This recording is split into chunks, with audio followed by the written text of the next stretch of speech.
Alors donc aujourd'hui je vais conclure sur la méthode deuxième méthode de régularisation.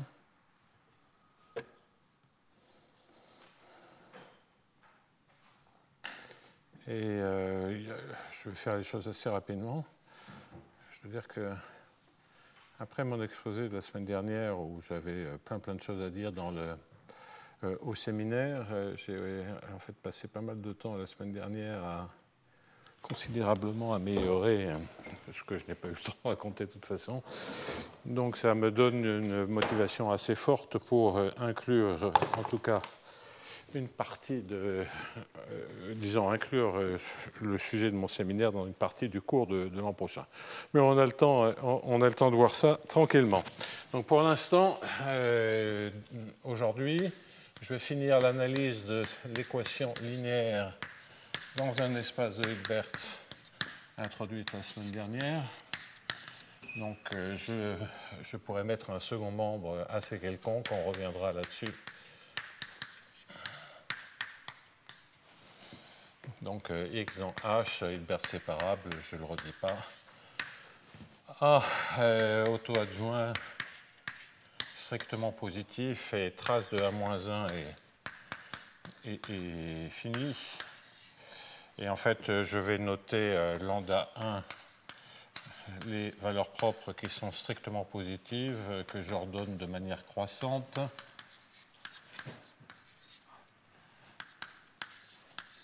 Et Hn et donc E1, En, etc., les valeurs propres correspondantes.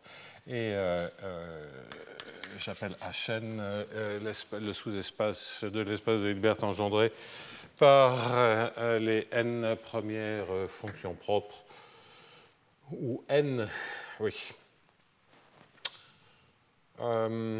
Ceci, je vais toujours supposer que c'est borné uniformément continu sur H. Donc, qu'avons-nous vu? Nous avons obtenu, et puis je vais un peu compléter, un certain nombre d'estimations a priori.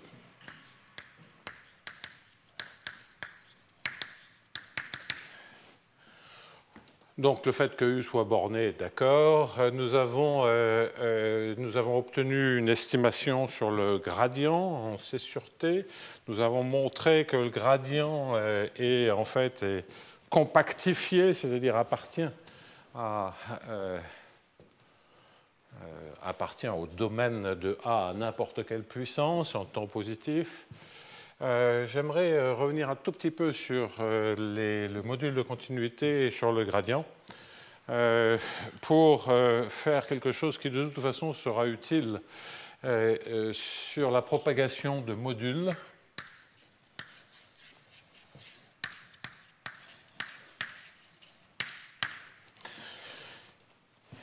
Oui, sur la propagation de modules de continuité. Et puis, revenir sur l'estimation du gradient, mais aussi estimation de D2U. Auparavant, je voudrais faire une remarque, donc ça c'est à venir. On a essentiellement un peu tout vu par cela, je vais juste le reprendre rapidement, l'améliorer très légèrement, pour ça nous servira par la suite. La remarque que je veux faire, c'est, je l'ai dit en passant la semaine dernière, et je voudrais quand même le dire un peu plus explicitement. Si on était en dimension finie, du sur dt plus ax gradient u, ça correspond à regarder d sur dt de u de e puissance atx fois et. En effet, lorsque vous prenez la dérivée, comme on dit, totale de ceci, vous avez la dérivée partielle par rapport au temps, et puis vous avez effectivement ax fois le gradient u. Donc ça vous donne tout ce terme-là. Bon. Alors c'est un peu délicat à manipuler parce que l'opérateur A étant non borné positif et puissance AT n'a aucun sens. En revanche, et puissance moins AT a un sens. Et donc la remarque que je veux faire, c'est faire le changement de variable que l'on avait fait dans la première méthode de régularisation, dans laquelle on avait mis V qui dépend, et j'avais écrit BX, à l'époque il y avait un opérateur BX, et là simplement je vais rentrer, eh bien, je vais faire l'analogue de ceci, et je vais donc rentrer E puissance moins AT XT. Et regardez quelle est l'équation qui est satisfaite par ce bazar-là. Bien. Puisque s'il n'y avait pas de Laplacien, on aurait égal à 0, ce qui veut dire que U le long de ces orbites est constante, et donc si on fait ce changement de variable, s'il n'y avait pas de Laplacien, on devrait trouver que c'est quelque chose qui est indépendant du temps. Bien. Donc il est logique de faire ce changement de variable. Alors quand on fait le calcul, ben, qu'est-ce qui se passe? On va trouver que 0 qui est égal à du sur dt moins Laplacien U plus AX gradient U. Dans le du sur dt, vous allez avoir dv sur dt. Vous allez avoir moins a et puissance moins atx fois gradient v. Ça, c'est la dérivée qui est ici. La dérivée de puissance moins at, c'est moins a et puissance moins at, dérivée par rapport au temps, gradient v. Et puis le moins Laplacien u, bah, c'est quoi? Vous dérivez deux fois ceci. Et donc, ça fait moins la trace de e puissance moins at d de v e puissance moins at.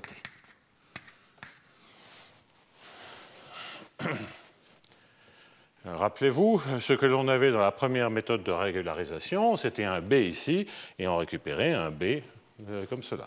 Donc c'est exactement le même calcul, je le fais rapidement.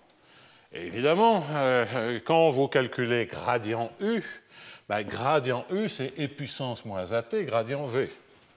Donc le e puissance moins at, ceci commute, les opérateurs sont auto-adjoints, vous pouvez faire passer de l'autre côté. Donc vous récupérez que 0 est égal, c'est ça, et puis j'ai oublié le AX gradient U, pardon. Voilà, alors gradient U, c'est quoi? Je le remplace par ce que c'est, comme je le disais, e puissance moins at. Gradient V. Voilà, donc j'ai tout remplacé, tous les termes de l'équation en U, je les ai remplacés par des termes en V, et vous voyez que, et c'est fait pour, ça correspond à simplement intégrer le long de ces orbites. Ces termes-là et ce terme sont les mêmes à un signe près. Et la raison, c'est que les puissances moins at, vous pouvez commuter. C'est évidemment a commute avec n'importe quelle fonction de a. Et le puissance moins at étant auto-adjoint, vous pouvez le faire passer de l'autre côté. Donc, on récupère une équation qui est, elle aussi, bien mieux posée.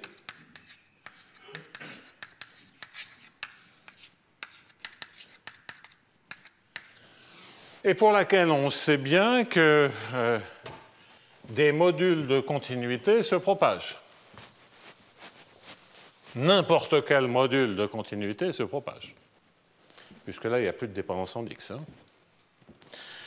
Donc, au niveau des V, vous voyez que si vous avez un module de continuité, donc je reviens maintenant à oméga, si vous avez un module... J'ai fait des choses comme ceci, je n'ai pas parlé de module de continuité, mais vous voyez que ceci rend les choses particulièrement lisibles. Si vous avez un module de continuité de x moins y, eh bien, il est certainement préservé. Il est certainement préservé par une telle équation, au moins formellement.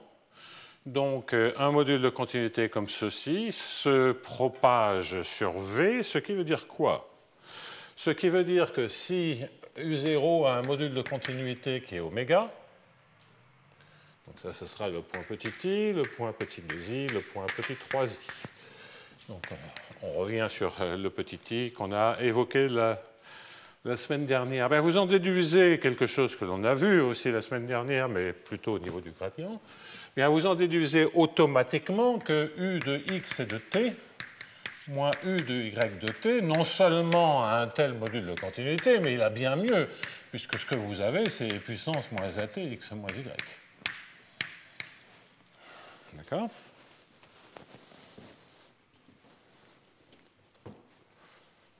Alors, quand vous avez une équation comme ceci, qui est une équation qui est invariante, par translation, ça veut dire que n'importe quelle norme, hein, j'ai pris la norme hilbertienne, mais en fait, c'est n'importe quelle norme.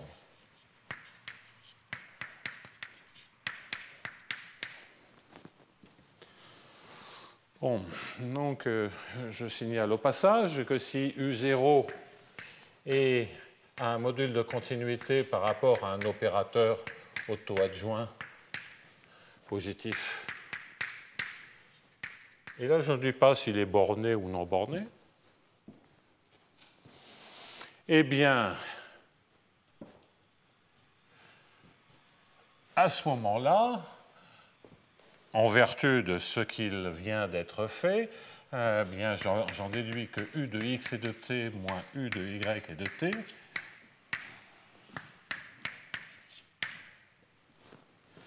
est un module de continuité qui fait apparaître c fois e puissance moins at. Là, il faut faire attention au sens des opérateurs, c'est en ce sens-là. Et en fait, la forme quadratique associée, c'est e puissance moins at, c e puissance moins at, fois x moins y. De sorte que ça vous donne des informations il suffit que ceci ait un sens pour que le u de x et de t ait un sens. Et il suffit que, comme je disais, que ceci ait un sens, et ceci ait un sens non seulement lorsque C est un opérateur borné, mais même si C est un opérateur extrêmement non borné, comme n'importe quelle puissance de A. Pour T positif, du coup, ça a un sens. Okay.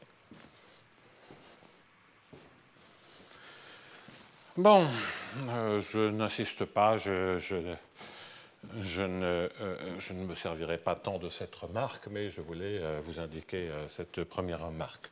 La semaine dernière, on a examiné la continuité par rapport au temps, donc continuité en T, déjà vue.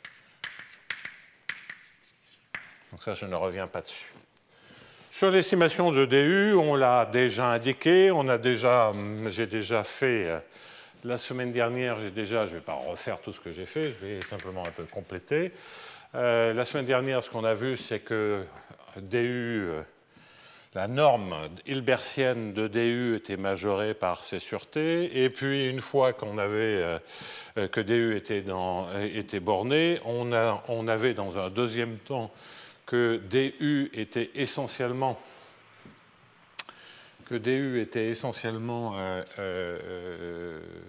borné borné dans tous les domaines de A puissance m, ou en d'autres termes que A puissance m fois DU était majoré.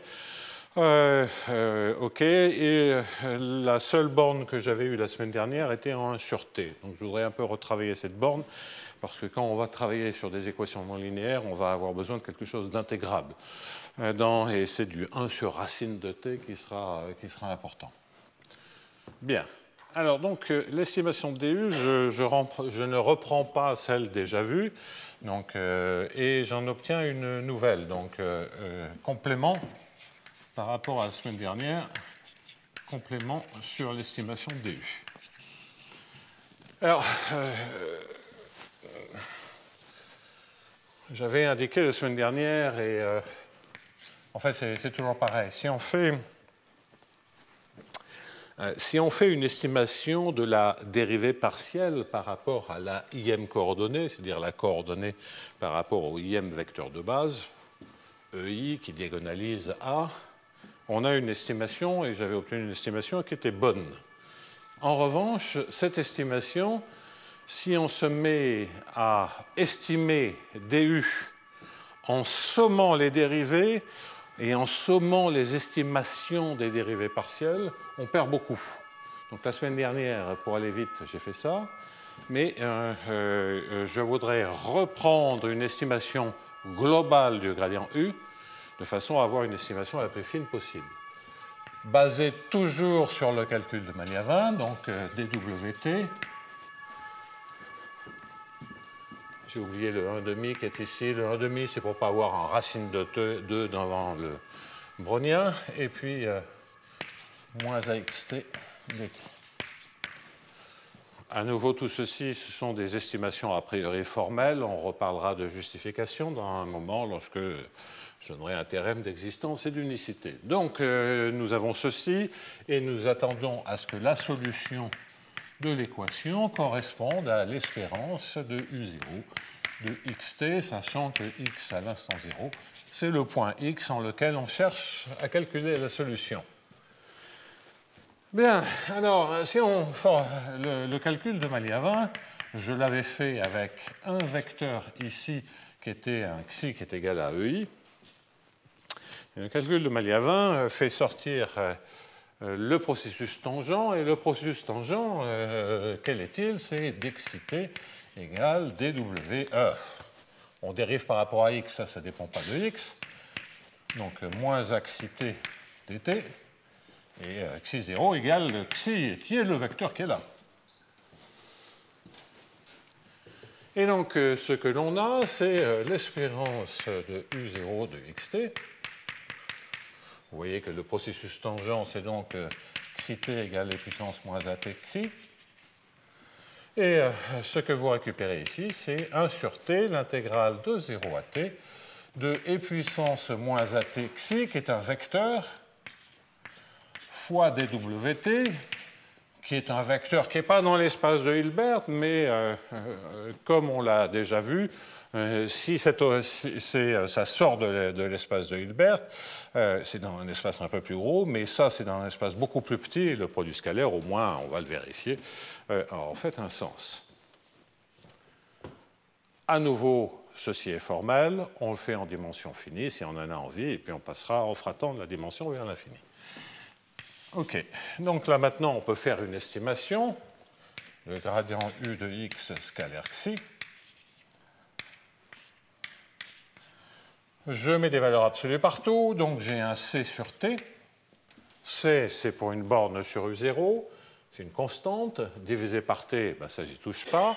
J'ai l'espérance de l'intégrale de la norme, enfin de la valeur absolue, pardon, de l'intégrale de 0 à t de e puissance moins at xi des wt. Et ça, je peux le remplacer par quoi? Ben, je peux le remplacer par l'intégrale de 0 à t de e puissance moins at xi, donc produit scalaire des wt. Donc ça, c'est un réel. Je l'élève au carré et je prends 1,5.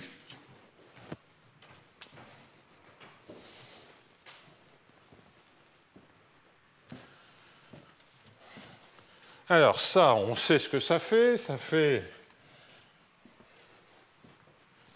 l'intégrale, je calcule l'intégrale de 0 à t au carré, de e puissance moins l'espérance de e puissance moins at xi dwt, le tout au carré.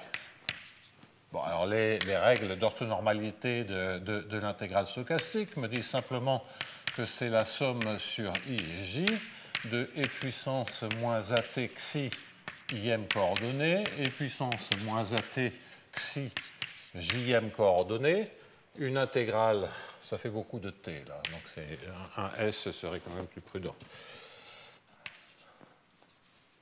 Et WS, voilà. Le WS, et là c'est maintenant une intégrale de 0 à t, et puissance moins AS ds. Ah, pardonnez-moi, non, c'est dWi crochet dWj S. Bon, alors, les propriétés de ce mouvement brownien font que ceci, c'est delta ij ds. Et donc, ce que vous récupérez ici, ce n'est rien d'autre que l'intégrale de 0 à t de e puissance moins as xi carré ds.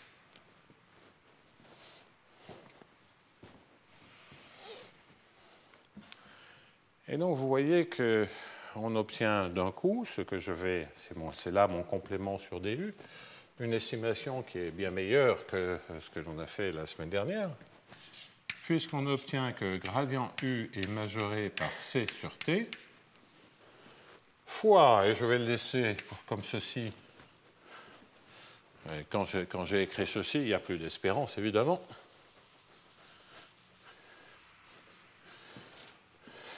Bien. Fois l'intégrale de 0 à t de e puissance moins as xi carré ps. Et de tout 1,5.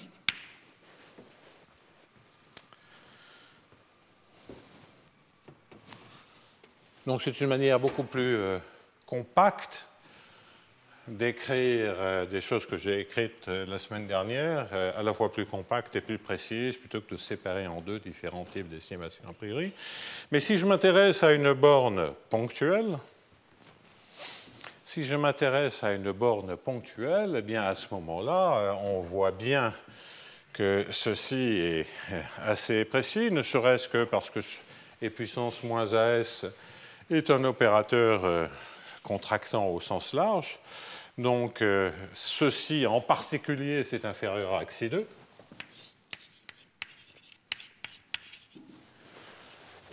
Et il y a vraiment, on a quelque chose de beaucoup plus précis que ça, bien entendu. Oui. Donc, c'est inférieur à xi2, c'est un semi-groupe de contraction, c'est un semi-groupe positif. Donc, ceci se majeure, il y a un t, t1,5, ça vous fait donc un c sur racine de t. Non, c'est gradient u fois xi. Gradient u scalaire xi. Ceci se majeure donc par c sur racine de t fois la norme de xi. En particulier, cette estimation montre que gradient u est majoré par c sur racine de t. C étant la norme de C étant, comme on l'a vu, simplement U0, une borne supérieure sur valeur absolue de U0. Donc ça, je ne l'avais pas obtenu, c'est sur racine de t, et on le voit avec une formule qui est beaucoup plus précise. Hein.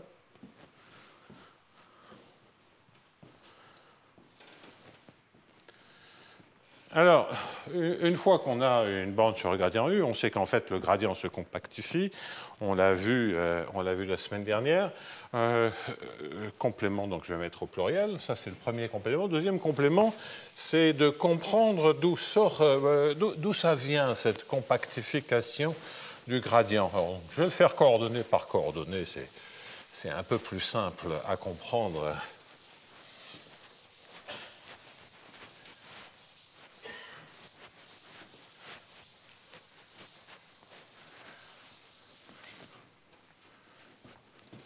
Et puis après, je me servirai de cette équation. Donc, ça, c'est cette première remarque. Donc, c'est de I1, de I2. Si on veut comprendre la manière dont les bornes, pourquoi le gradient se compactifie, il n'est pas complètement inutile. Donc, ce n'est pas la démonstration qui est la plus... qui est la plus élégante, coordonnée par coordonnée, mais on comprend de quoi il s'agit. Imaginez que vous vouliez dériver par rapport à xi. Donc vous allez avoir que d sur dt ui, et là ui c'est juste du sur dxi. Un opérateur laplacien, c'est invariant par translation, donc ça ne change rien, moins laplacien ui. Le du sur dxi, je peux le faire taper là ou je peux le faire taper là. Si je le fais taper sur le gradient u, bah c'est simplement dire que ui, le début de ce qu'il vérifie, et c'est la même équation. Et puis, il y a cette dérivée-là. Alors, cette dérivée-là, vous pouvez imaginer que c'est simplement somme sur lambda j, xj, uj. Enfin. Donc, dériver par rapport à xi, c'est juste sélectionner lambda i, ui. Donc, ce que vous avez ici, c'est lambda i, ui.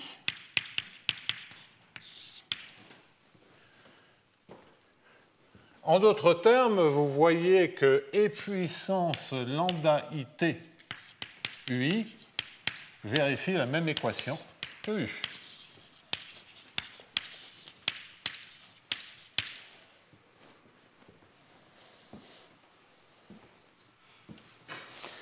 Et donc, si vous avez une borne, bah, vous avez vu déjà que si vous avez une borne sur le gradient initialement, ce que vous avez en 1 sur racine de t à l'instant t, après, donc vous allez avoir ce phénomène de propagation des bornes sur du. Et donc, vous en déduisez donc que UI est majoré par, à l'instant t, est majoré par e puissance moins lambda ut, UI en 0. Donc, en tout cas, dérivée partielle par dérivée partielle, c'était la propagation des bornes sur U, ça devient des propagations de bornes sur cette quantité-là. Et donc, vous voyez qu'effectivement, on compactifie en plus I est grand, plus la valeur propre est grandie, hein, les lambda n tendent vers l'infini, et même la somme des lambda n est finie, donc ils tendent quand même assez vite vers l'infini. Peu importe, ce bazar-là tend vers l'infini, et ça écrase de plus en plus le gradient. On retrouve une estimation dont j'ai déjà parlé, par un argument plus d'équation dérivée partielle, relativement clair. De manière un peu plus globale, si on veut écrire le gradient U, on peut quand même écrire que le gradient U vérifie cette équation.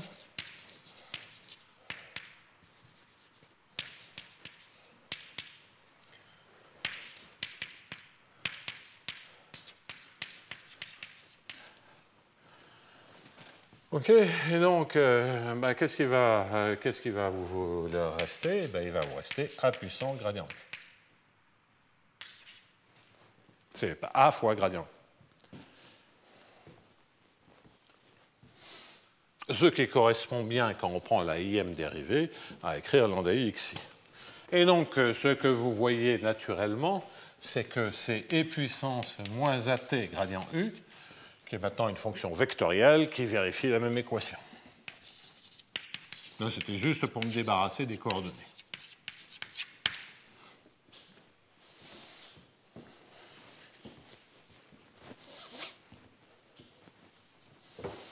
Est-ce que c'est surprenant? Bien sûr que non. Parce que ça, regardez ce que c'est puissance moins gradient U, c'est la même équation que U. Et ça, c'est gradient V, avec le changement de variable, qui vérifie la même équation que gradient V.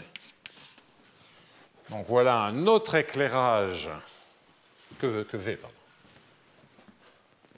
Voilà un autre éclairage du phénomène de compactification. On l'avait vu avec l'intégration par partie. Là, on le voit en dérivant l'équation et en observant que c'est que simplement la manière dont ce truc est fichu, là où on a un truc qui est singulier, un autre truc qui est singulier, en fait, ça se goupille très très bien et que, c'est pas un miracle, hein, et que ça nous compresse, et c'est fait pour, ça nous compresse les dérivés.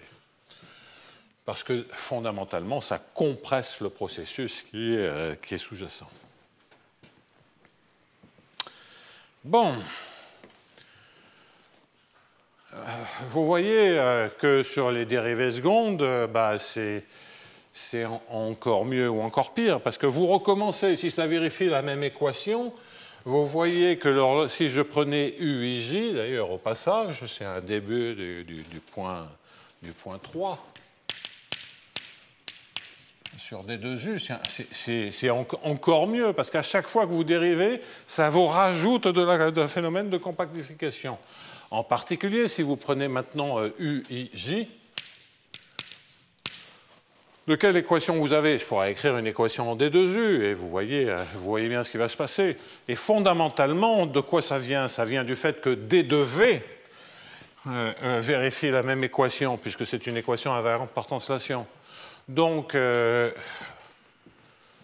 UIJ, etc., ou simplement dire que D2V, on va aller plus vite, vérifie la même équation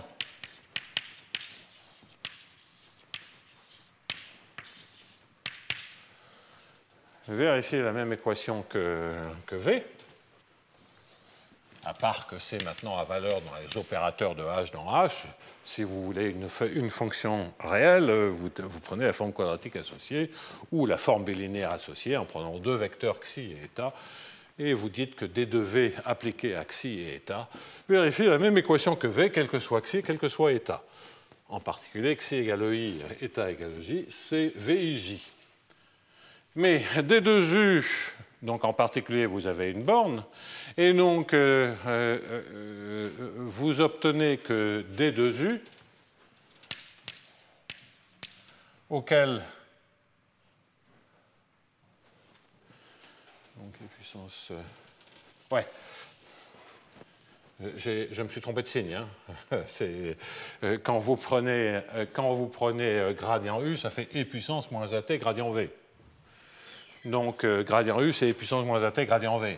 Donc ce que ça veut dire, c'est E puissance plus AT gradient U, et je le mets entre guillemets.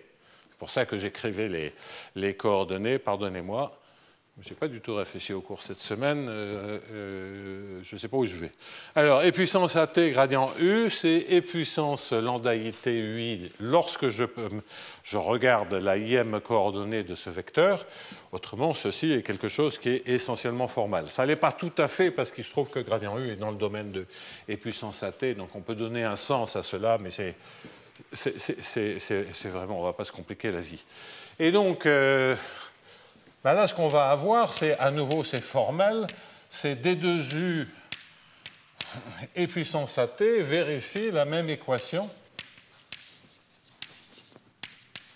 que U. Alors, si on se sert aussi bien à ce niveau-là qu'à ce niveau-là, on se sert du fait qu'une borne se propage sur les solutions,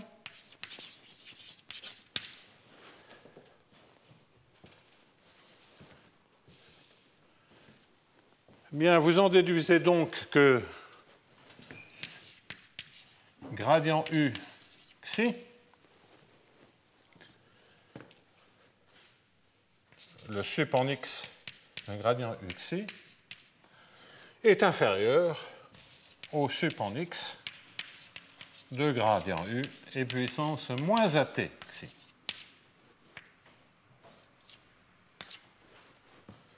Donc, quel que soit xi. Et vous en déduisez de la même manière que le sup en x de d2u xi eta est majoré par le sup en x de d2u. Donc là, au lieu d'avoir xi, c'est e puissance moins at xi, e puissance moins at eta, quel que soit xi et eta. Donc, si on démarre de quelque chose qui est lipschitzien, on obtient évidemment quelque chose qui est lipschitzien, mais qui est beaucoup plus comprimé, ce que l'on a déjà vu ici. Et pour les dérivées secondes, c'est encore mieux, parce qu'on comprime deux fois. Chaque fois qu'on dérive, on comprime. En particulier, vous en déduisez donc que UII, si la dérivée est, si on a une dérivée seconde au démarrage, bien vous en déduisez donc que UII se majore par e puissance moins 2 lambda IT fois le sup de UII 0.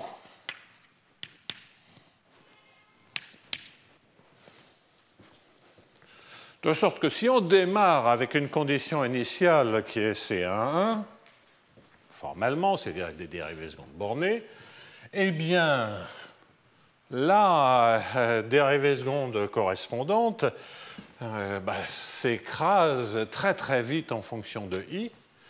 Et évidemment, comme l'opérateur, la somme des 1 sur lambda I est sommable, la somme des e puissance moins 2 lambda IT est sommable, et donc on maîtrise totalement le Laplacien. En fait, qu'est-ce qu'on est en train de dire?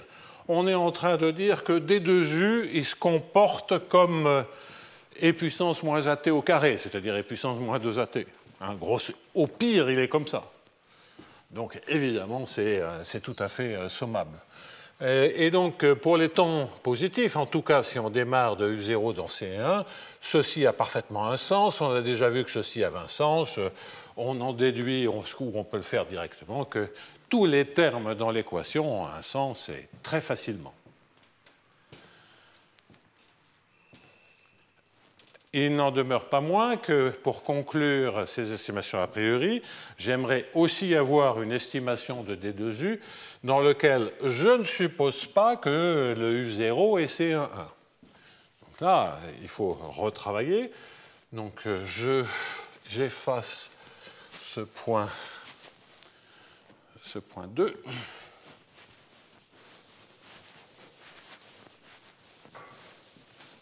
Et je garde de tout ce bazar-là les bornes qui sont ici.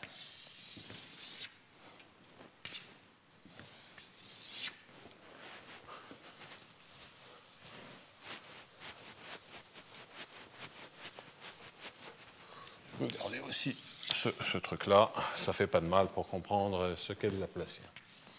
Donc la dernière borne, je m'arrête aux dérivées secondes, on pourra regarder les dérivées troisième, mais vous avez compris, hein, parce qu'à chaque fois que, avec l'équation en V, vous voyez ce qui se passe, chaque fois que je prends une dérivée, ben, ça ne change aucun problème, puisque ça ne pose aucun problème, toutes les dérivées, les bornes sur toutes les dérivées se propagent, et en revanche, ça veut dire que ça donne de plus en plus de décroissance au fur et à mesure que je dérive.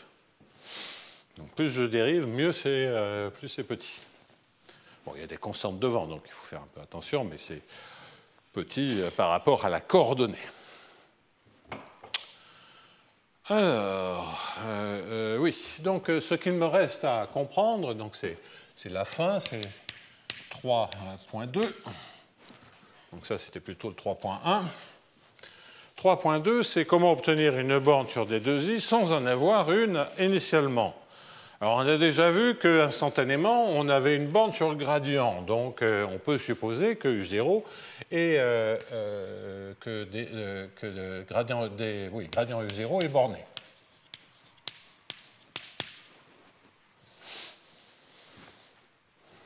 Donc, on a déjà vu que E puissance, et pour estimer D2U, je vais regarder UIJ. Étant entendu que UIJ, je vais peut-être même regarder, oui c'est ça, UIJ, étant entendu que, en fait, ce qui m'intéresse, c'est D2U xi eta.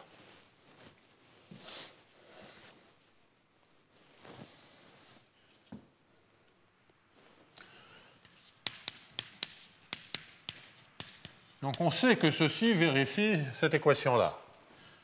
C'est-à-dire la même équation qu'avant, avec un demi, la même équation que U.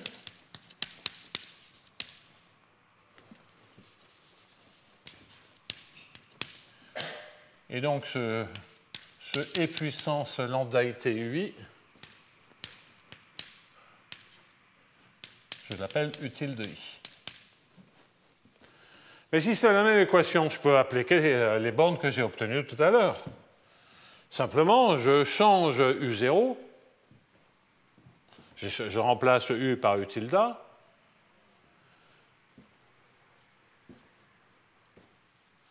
Et donc, qu'est-ce que j'en déduis?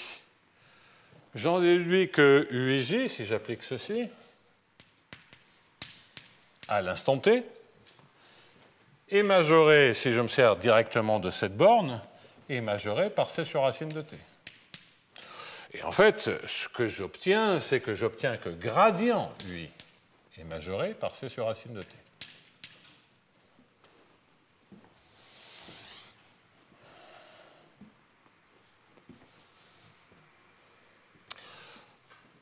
Plus généralement, gradient U de du sur dxi, si j'avais fait ceci,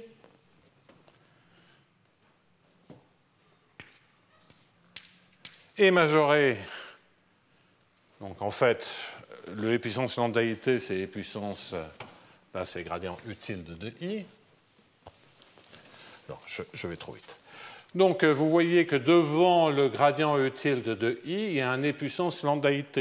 Ce n'est pas la décroissance par rapport à I, ça je m'en moque de toute façon. Une fois qu'on sait que les dérivées secondes sont bornées, on a toutes les décroissances qu'on veut instantanément après. Donc je n'essaie pas de faire les choses les plus fines possibles. Donc simplement, j'observe que gradient utile de I est majoré par C sur racine de T, ce qui veut dire que gradient UI, il y a un E puissance lambda IT, mais E puissance lambda IT, c'est plus grand que 1, donc c'est certainement aussi inférieur à C sur racine de T. J'ai même un E puissance moins lambda IT. Et là, vous voyez bien que si je fais ceci, j'ai aussi que gradient de du sur dxi, de la même manière, est majoré. Normalement, c'est un E puissance AT fois ceci qui est en norme majoré par C, mais c'est un opérateur qui est expansif. Donc, évidemment, ça entraîne que gradient du sur dxi est majoré par C sur racine de T. Fois la norme de xi, on va dire. C'est exactement la même démonstration. J'ai mis des i pour que ce soit plus lisible. Et donc, ça veut bien dire que le deuxième la norme d'opérateur de U est majorée par fondamentalement la norme du sup de gradient U0 divisé par racine de t. Peut-être des constantes, je mettrai une constante au cas où. Et donc ceci, ça c'est une estimation uniforme sur D de U en X et T. Et une fois qu'on a, donc là on montre bien l'aspect régularisation qui se passe à partir de gradient U0 en 1 sur racine de T.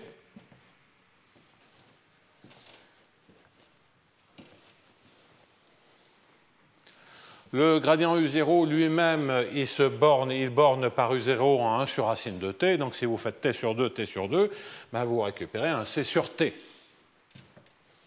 Vous pouvez l'obtenir aussi directement par une formule de Maliavin d'ordre 2.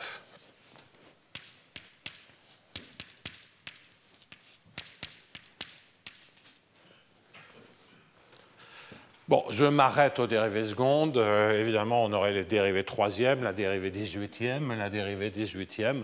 Mais il y a un C0 divisé par T puissance 9. Alors, le 9, c'est 18 sur 2.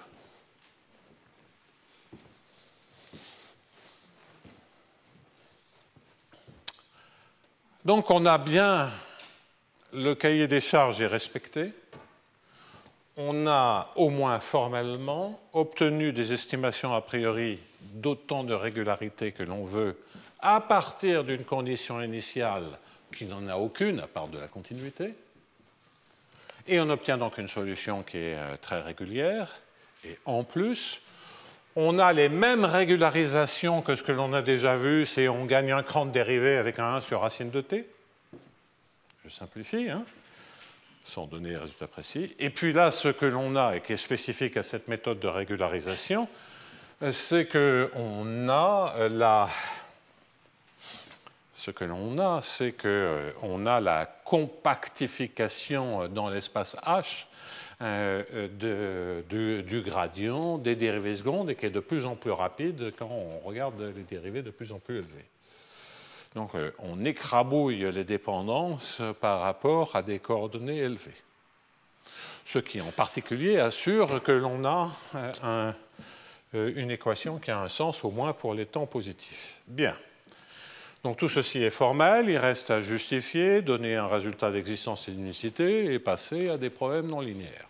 J'ai 1 heure, ça va. Parce que maintenant qu'on a expliqué, au moins qu'on a compris ce qu'étaient les bornes, ce qu'on a fait, ça va.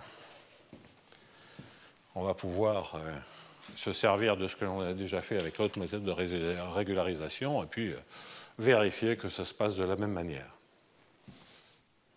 Je vous rappelle ce que nous avions vu la semaine dernière, que la principale différence, on a énormément gagné en généralité sur les conditions initiales, on a de la régularisation beaucoup plus forte. Évidemment, on a perdu la variance par translation, ça c'est normal, enfin c'est attendu. Et on a perdu aussi sur la continuité temporelle en t égale à 0. On a perdu parce que la manière dont on approche U0, c'est à travers e puissance moins ATX. Donc souvenez-vous, ce que l'on sait, c'est que U de x et de t moins U0 de e puissance moins ATX tend vers 0 quand t tend vers 0+, uniformément sur les bornées. Donc ça, c'est le seul endroit où on a perdu. C'est dans la continuité temporelle en t égale 0, pas en les temps ultérieurs, parce qu'en les temps ultérieurs, comme U0 il est continu dans des normes beaucoup plus faibles que la norme de H, ça c'est en fait dans... On peut considérer que ça, c'est dans un compact et la convergence est en fait uniforme. Donc, pour les temps positifs, ça on l'a déjà vu la semaine dernière, pour les temps positifs, U de x et de t est en fait uniformément continu en x et t, au moins pour des t positifs et pour des x bornés. Donc, on n'a pas beaucoup perdu, on a un peu perdu. On voit aussi à travers les estimations de ce style-là, que U à l'instant t positif est faiblement continu, au sens continu pour la convergence faible. Effectivement, l'opérateur e puissance moins at est compact.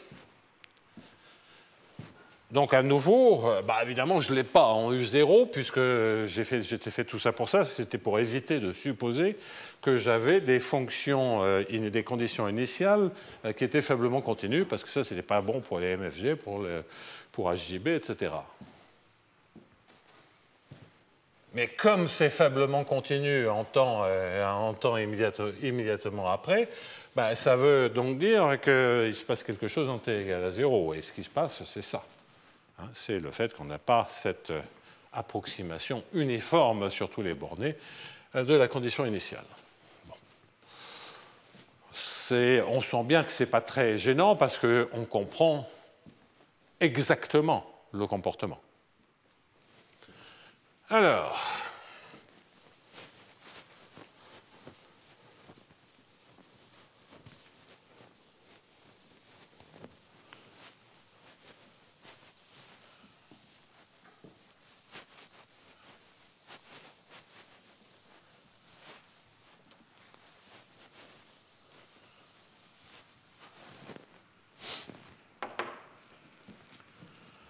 en ce qui concerne donc le théorème,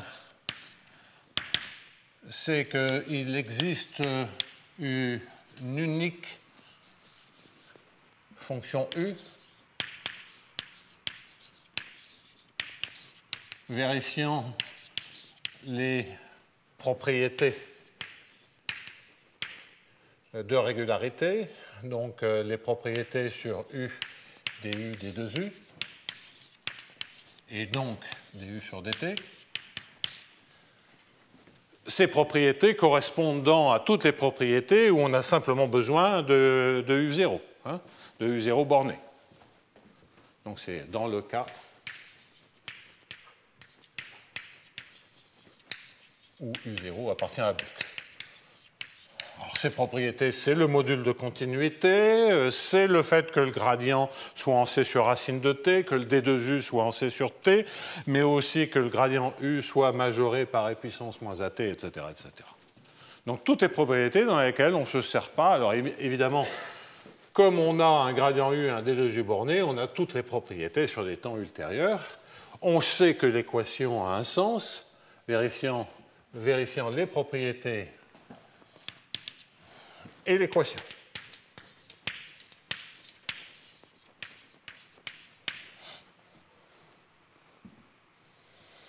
Donc typiquement, le U, il est uniformément continu en x, uniformément en temps, mais il est uniformément continu en temps, uniformément en x borné pour des t positifs, donc uniformément en t minoré, et en t égale à 0, on a cette propriété. Donc l'équation a lieu pour t positif.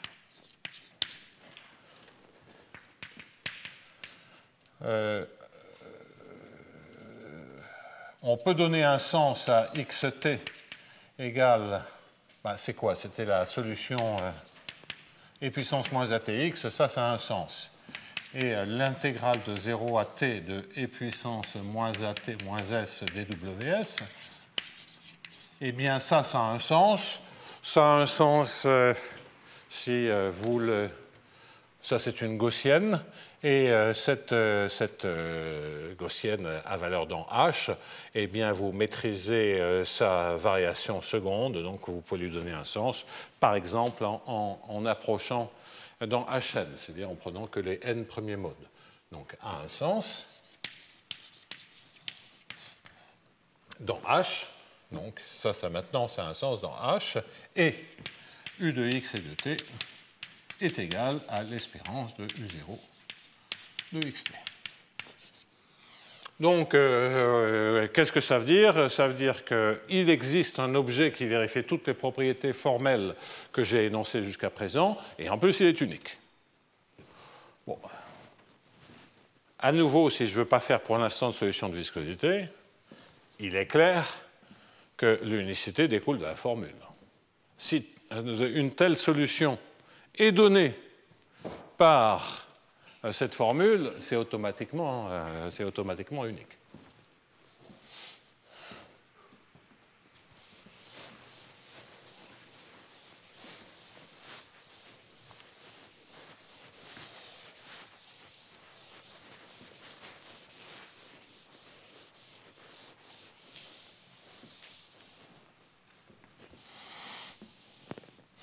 Alors, justement, une remarque sur l'unicité. Je donnerai une autre technique d'unicité dans un instant pour des équations non linéaires. Donc, on va faire simple. Fondamentalement, on a envie d'écrire une formule de Ito. Alors, il faut la justifier, mais vous voyez toutes les dérivées secondes qui s'écrasent très vite par rapport à aux coordonnées. Il y a vraiment, il n'y a pas de difficulté. En revanche, il y a une petite difficulté pour l'écrire de la formule de Ito à partir de t égale à 0. Il y a un truc qui se passe en t égale à 0. Donc, il faut quand même faire un tout petit peu attention à ce qui se passe là. Et donc, ce que l'on peut dire, c'est que U de x, je vais mettre t plus h pour ne pas avoir des t qui varient dans tous les sens, c'est certainement l'espérance de U de xt et de h. Ça, c'est la propriété de semi-groupe. Donc, ça, c'est la formule de Ito, sachant que lorsque t est strictement positif, on a toutes les propriétés de régularité plus de compacité que l'on veut. Donc, je ne prétends pas avoir fait une démonstration complète de ce point-là. En tout cas, ce que je prétends, c'est que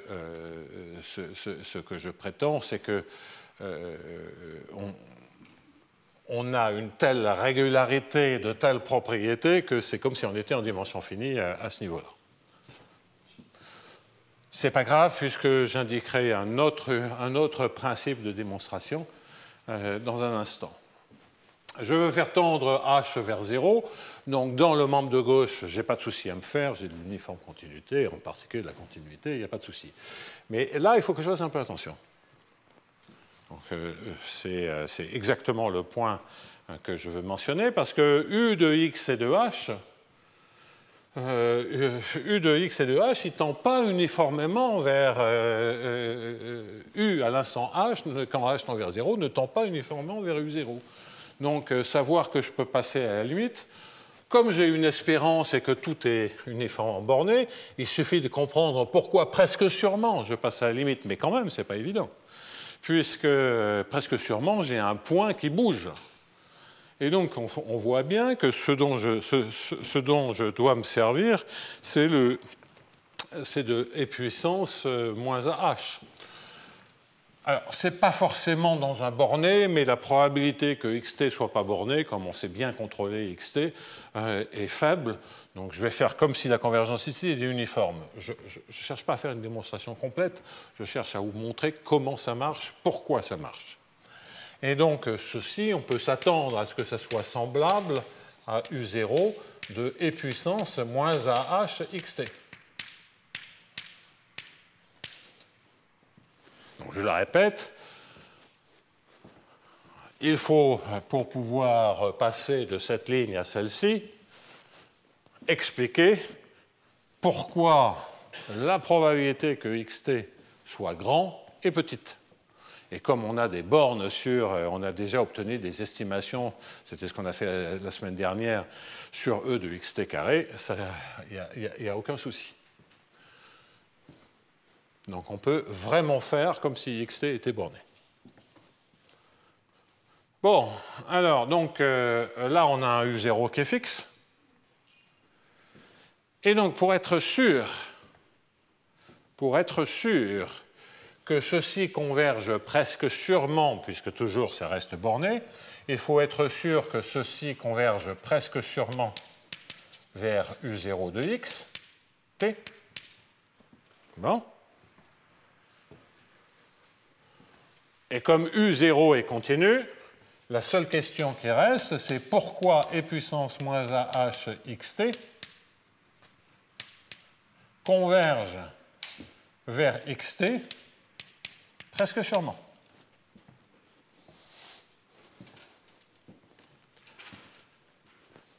Parce que j'ai dit que xt avait un sens. C'est vrai. Parce qu'on démontre que c'est fondamentalement une série qui est convergente dans l'espace de Hilbert. Bien.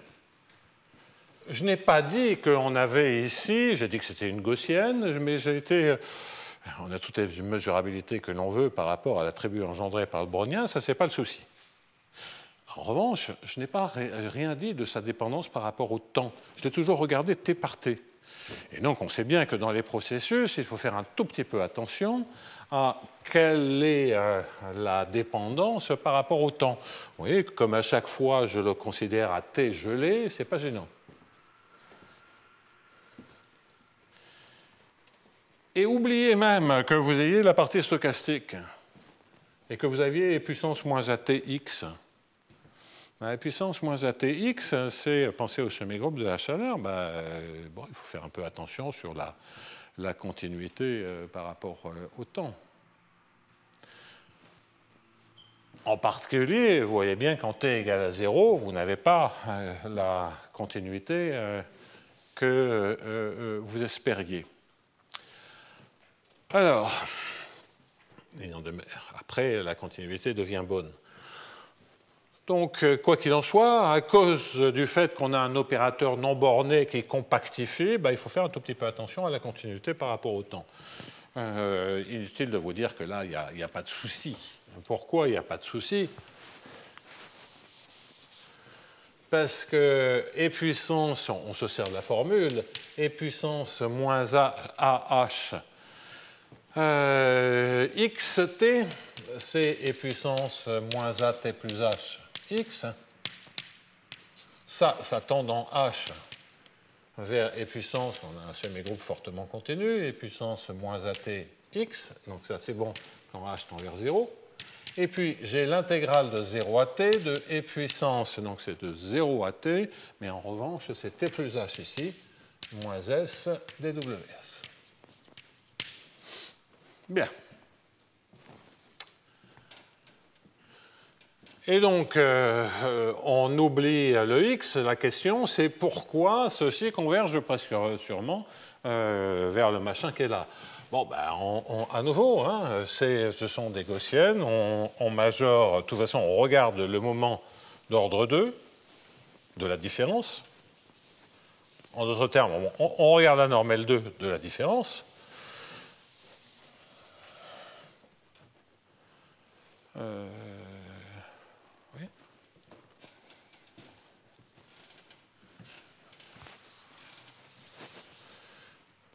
Et donc, vous en déduisez que l'espérance de xt moins e puissance moins AH xt norme au carré, eh bien, toujours pareil, propriété d'orthogonalité du gradient, La somme des II, ben, c'est la trace.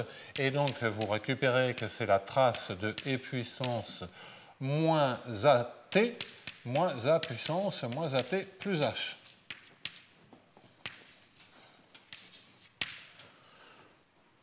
Bon, voilà, il n'y a vraiment aucun souci pour être sûr que ceci tend vers 0. Quand H tend vers 0, c'est, pensez en coordonnées, c'est E puissance moins lambda IT, facteur de 1 moins E puissance moins lambda IH. Bon, ça se majore par E puissance moins lambda IT lorsque T est strictement positif, pardon. Donc ça se majore par E puissance moins lambda IT, qui est sommable, et terme à terme, ça tend vers 0. Bon, donc il n'y a pas de mauvaise surprise. On peut passer à la limite. La formule de Ito s'étend facilement de par toutes les estimations que l'on a obtenues. Et il y a un truc en t égale à 0, mais on voit que dans la formule, on peut récupérer la condition initiale en se servant non pas d'une convergence qui est simplement une convergence ponctuelle, mais en se servant du fait qu'on a une bien meilleure convergence si on transporte un peu le U0. Alors, donc ça permet de comprendre pourquoi on a la formule et pourquoi on a l'unicité. Reste l'existence. Pour l'existence, il n'y a aucun souci à se faire.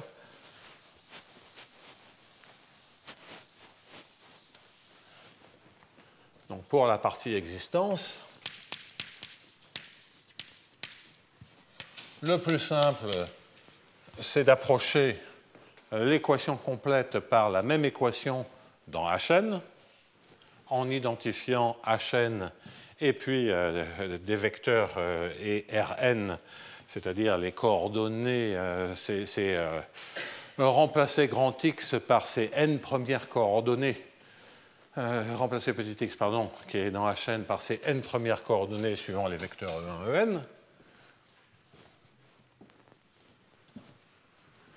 Et dans Hn, bah, vous avez, ou dans Rn, dans ce Rn-là, c'est-à-dire que vous avez x qui est la somme des xi, et bien de 1 à n, du sur dt moins Laplacien u, vous gardez la même chose. Le ax, bah, c'est la même chose, c'est le même opérateur, parce que c'est AEI. Donc, une autre manière d'écrire le truc, c'est de dire que c'est la somme de I égale 1 à n de lambda I. Ça, c'est le A, xi, du sur dxi. Voilà. Voilà une manière plus explicite d'écrire ceci dans Rn.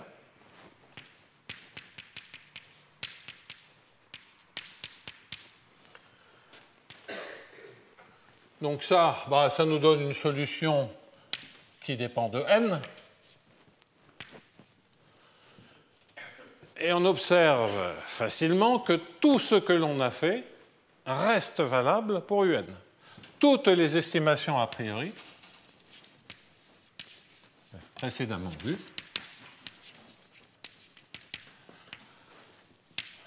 qui étaient formelles auparavant, sont valides pour un et sont uniformes par rapport à n.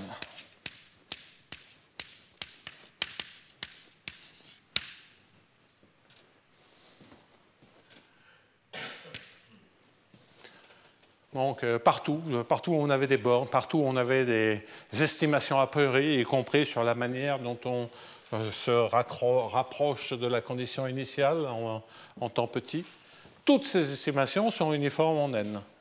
Bon. Donc il ne reste plus qu'à passer à la limite. Alors passer à la limite, je ne vais pas reprendre ce que l'on a fait dans la première méthode de régularisation, qui était plus... disons, où il y avait un peu moins d'objets à manipuler que là, mais pour cela, ce soit compliqué. Hein, les deux sont très simples. Je vous rappelle rapidement comment ça marchait.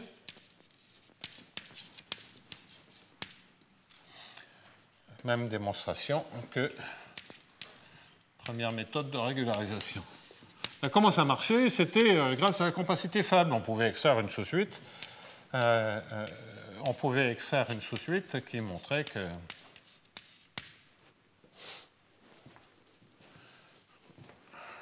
on pouvait extraire une sous-suite qui converge uniformément sur tous les bornés grâce à la compacité faible.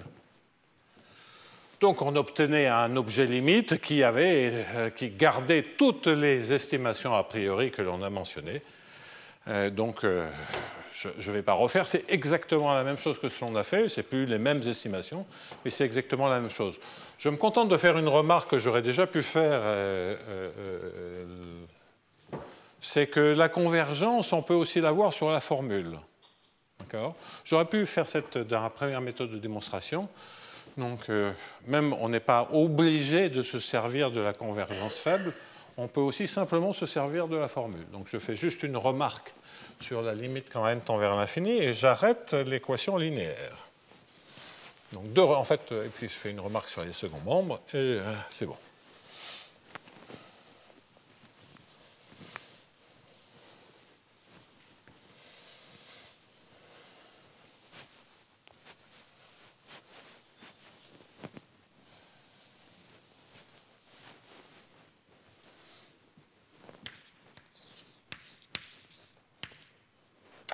Donc, première remarque, c'est sur la convergence. Ben, vous voyez que UN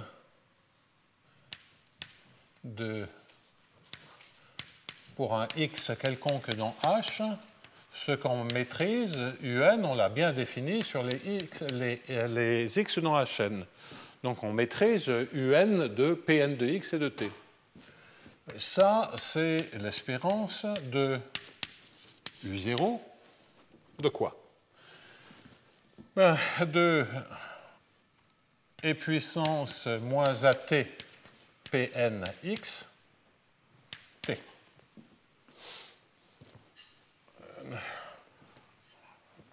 Le Pn, je peux le mettre devant, derrière, c'est pareil, parce que Pn, c'est un projecteur sur les n premières fonctions propres de l'opérateur A, donc c'est évidemment, ça commute avec e puissance moins at. Donc ça, je n'ai pas à me soucier de ceci. Je ne sais pas pourquoi je fais ça. De Pn de xt. Pn de xt, quel est-il? Donc c'est ce que je disais, c'est e puissance moins at Pn de x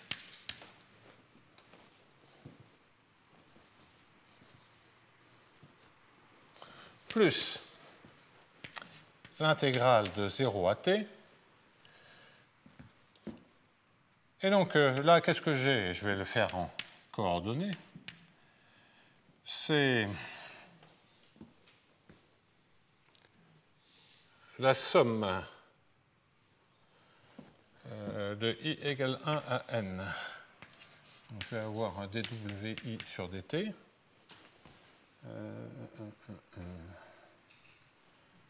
J'ai juste un petit souci sur... Oui, ah oui, c'est la im coordonnée de ceci. Pour i variant de 1 à n, c'est Pn de xi, plus l'intégrale de 0 à t, et ici ce que vous avez, c'est e puissance moins lambda i t moins s.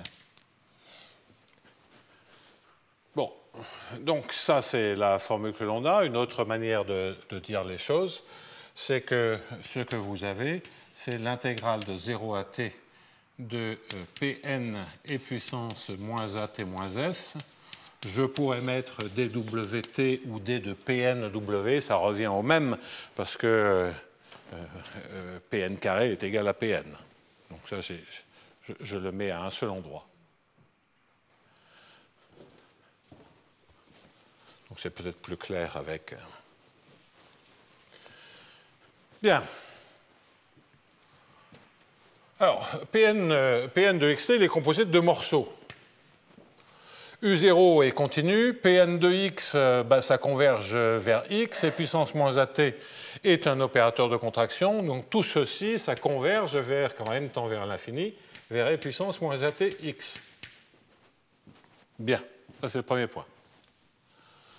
Si ceci converge vers l'intégrale qu'il faut, bah, j'en déduis donc que j'ai quelque chose, Pn de xt, qui converge, je mets un point d'interrogation vers xt dans H presque sûrement, et comme U0 est continu, bah, ça veut dire que l'espérance converge. Donc en fait, la formule me montre que ça converge. Je n'ai même pas besoin de faire un argument par compacité faible pour vérifier que les UN convergent.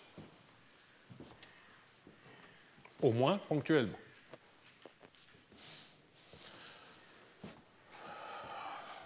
Bon, alors si on veut uniformément sur les compacts, ben là il faut mettre les modules de continuité qu'il faut, qui rajoutent de la compacité. Mais enfin, ça permet de comprendre pourquoi ça converge. Et puis, pourquoi ceci converge presque sûrement vers l'intégrale de 0 à t de e puissance moins at moins s dws.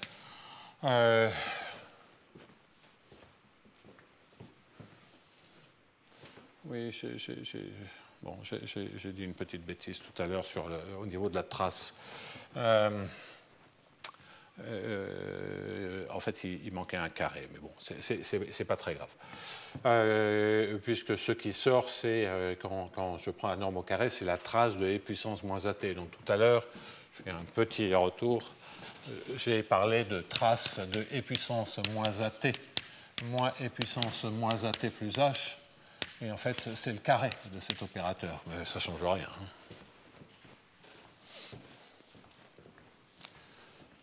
C'est encore mieux.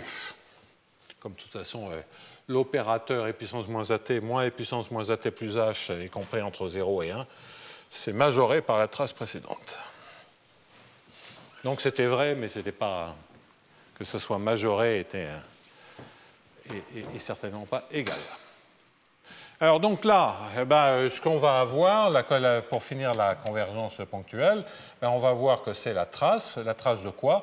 Bien, on va voir I moins Pn et puissance moins at au carré, c'est-à-dire, et tout ceci commute, I moins Pn, c'est la projection orthogonale sur Hn orthogonale, donc c'est le carré, c'est toujours I moins Pn, et puis le e puissance moins at, c'est e puissance moins au carré, c'est moins 2 at. Et ça, c'est quoi? C'est la somme de n plus 1 à l'infini, c'est les queues d'intégrale de e puissance moins de lambda jt. Et donc, bien entendu, ceci tend vers 0 quand t tend vers 0. Donc, l'espérance sur la partie totalement aléatoire, l'espérance au carré tend vers 0. Bien. Donc, on a certainement cette convergence, en proba plus que presque sûr, mais enfin, c'est aussi une convergence presque sûre parce que ce sont des gaussiennes. Et donc, on voit, grâce à la formule, qu'il y a convergence quand n tend vers l'infini. Donc, ce théorème, je ne l'ai pas cité aussi précisément que lors de la première méthode de la régularisation, mais vous voyez bien que c'est dans le même tonneau, qu'on a, en faisant un tout petit peu attention à la manière dont la condition initiale est prise, en revanche, on a gagné de la régularité, de la compactification des dérivés, on a gagné plein de choses. La deuxième remarque que j'avais annoncée, et puis je passe rapidement à des problèmes non linéaires, oui, il me reste une demi-heure, mais il n'y a plus grand-chose à faire.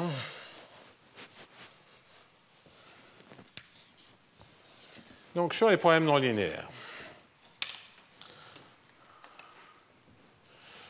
Sur les problèmes non linéaires, on a déjà indiqué les équations d'Hamilton-Jacobi-Bellman, puis les MFG, mais il faut auparavant que je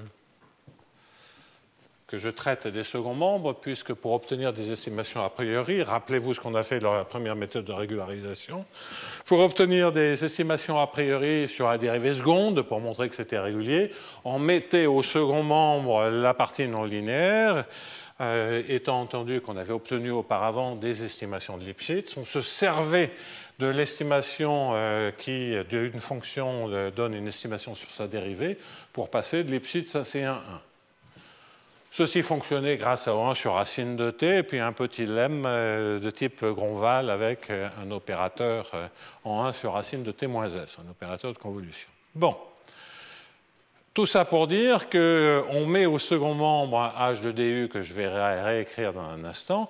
Ça veut donc qu'il faut donc comprendre qu'est-ce qui se passe lorsqu'on a des équations avec non pas égal à 0, mais égal à un f, ou même un f de x et de t.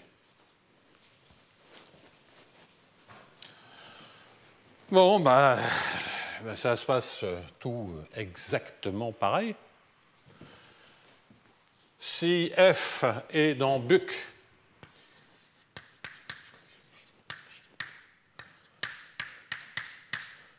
de H, uniformément T. La variable temporelle, je ne vais pas en parler. Si U et F est dans BUC dans H uniformément T, qu'est-ce qui se passe? Ben, F, ça joue le même rôle que le U0, et donc vous allez avoir que U et Lipschitz en X, uniformément en T borné. Donc je prends T dans 0 grand T. Grand T est fixé uniformément en T. Bien. C'est exactement, F joue le même rôle que U0, c'est exactement la même sauce. On va aussi voir que les gradients U s'écrasent. Donc, on va aussi savoir que AM gradient U, par exemple,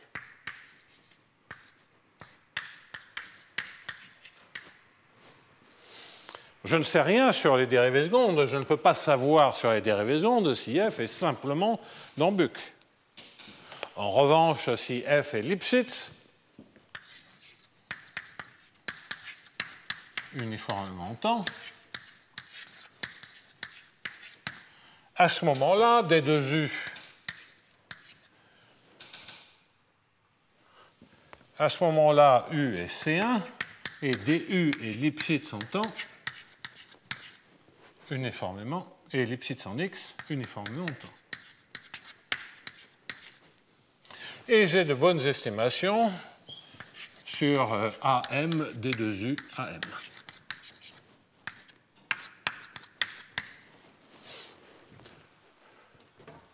Donc là, je prends U0 égale à 0 pour simplifier. Bon, et puis après, le cas général, c'est la superposition des deux. Donc, si on était en dimension finie par rapport au F, je pense ne pas avoir été assez clair là-dessus sur la première méthode de régularisation. Quand je l'ai dit, ça se passe pareil avec un F. Oui, ça se passe pareil, mais on ne peut gagner au mieux que 2 crans de régularité. Comme je ne travaille pas avec des espaces de fonctions aldériennes, je ne peux pas gagner exactement 2 crans, parce que ça nous entraînerait trop loin. C'est certainement possible, mais ça nous entraînerait trop loin. Donc, je me contente de dire, je gagne 1 cran. Et je ne peux pas en gagner 2. Alors, si j'avais un temps infini, on pourrait gagner presque 2 crans. Mais bon, on va s'arrêter là, ça suffit. Donc, ça se passe exactement pareil, et simplement, les formules, c'est U de x et de t est donné par l'espérance, et tout s'ensuit, de l'intégrale de 0 à t de f de xs et de t moins s ds. Donc vous voyez que si vous sortez l'intégrale de 0 à t, vous avez la même formule que précédemment, mais avec un temps qui peut être petit. Le fait que vous gardez des estimations a priori est possible parce que toutes les estimations a priori ont été démontrées avec des 1 sur racine. Donc ceci s'intègre bien en 0. Donc ça, j'ai déjà expliqué lors des séances sur la première méthode de régularisation. Je ne reviens pas là-dessus. Bon, alors, donc, pour les problèmes non linéaires, équation d'Hamilton-Jacobi.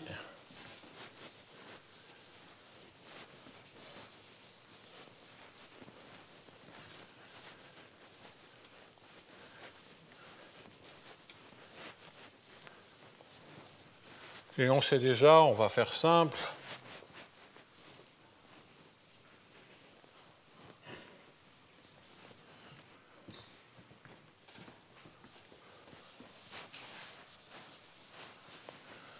Donc, problème non linéaire.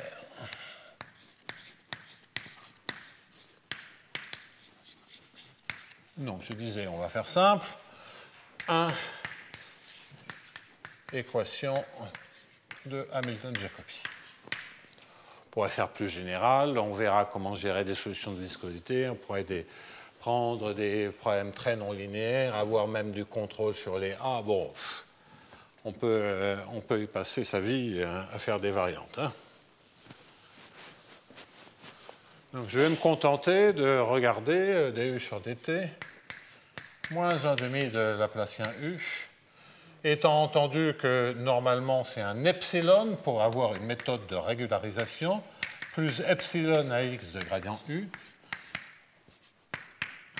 plus un h de x et de du,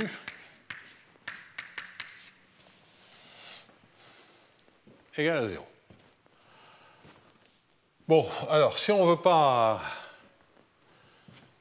pas trop se fatiguer sur les hypothèses, on peut les prendre à variables séparées, mais autant il fallait faire attention dans les cas qui nous occupaient dans la première méthode de régularisation. Là, c'est uniquement pour simplifier. Parce que dans la première méthode de régularisation, on n'avait pas droit à des seconds membres qui aient une dépendance par rapport à x quelconque. On avait droit à des x qui avaient un b module de continuité. Donc, mélanger ça avec le h, ça compliquait un peu. C'est possible, tout est possible, mais ça compliquait un peu. Là, c'est simplement par paresse et pour avoir des énoncés les plus simples possibles que je sépare les dépendances. Ce n'est absolument pas nécessaire. Et donc, on a typiquement un buc dans H. Là, on n'y touche plus. On pourrait mettre ici un x ici. Je n'en dis pas plus. H, grand H, l'hamiltonien, c'est... Oui, j'avais déjà dit que H, c'était pas très bon, ça fait beaucoup de H dans le cours. Grand F. Grand F est une fonction qui est continue sur H à valeur réelle. Et bien entendu, U, comme précédemment, est à valeur réelle. Donc, ce que l'on sait, c'est qu'à epsilon égale à 0, pour l'équation d'Hamilton-Jacobi, il n'y a pas... Je ne recommence pas tout ce que j'ai déjà dit. Il n'y a pas nécessairement de régularité pour n'importe quel temps. Et on veut une méthode de régularisation. Comme méthode de régularisation, on rajoute le terme qui est ce terme qui généralise le Laplacien dans l'espace de Hilbert, enfin, qui généralise le Laplacien en dimension finie au cas d'un espace de Hilbert. Donc, évidemment, je rajoute un epsilon, et ce epsilon, je vais le mettre égal à 1 dans un instant, parce qu'une fois qu'on a rajouté un epsilon strictement positif, bien, on a ce terme-là, on peut faire différents changements de variables qui assurent que ceci ne dépend pas de la taille de epsilon. On veut des résultats qui soient indépendants de la taille de epsilon. Donc, je prends epsilon égal à 1, et on aura une méthode de régularisation. Bon, je ne dis rien sur le fait de faire tendre epsilon vers 0 et des solutions de viscosité, mais là, on va avoir tout ce qu'il faut. Donc ça, je n'en parlerai pas. En tout cas, on aura remplacé le problème initial avec des singularités par un problème où il n'y a plus de singularité. Donc, que vais-je supposer ?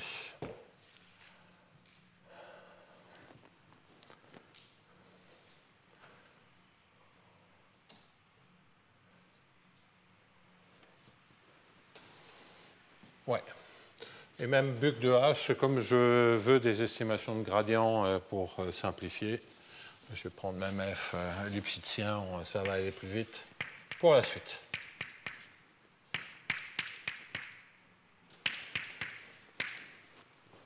On peut faire plus général, ce n'est pas le souci.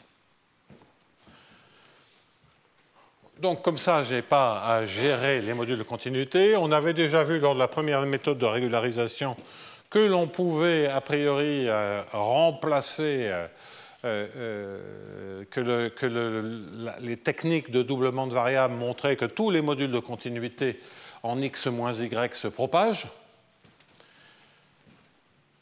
Et là, c'est pratiquement le cas, à ceci près que j'ai un AX gradient U, et que donc là, c'est peut-être pas inutile de se dire que vérifie la fonction V que l'on obtient lorsqu'on passe de u de x et de t à v de e puissance moins at x fois t.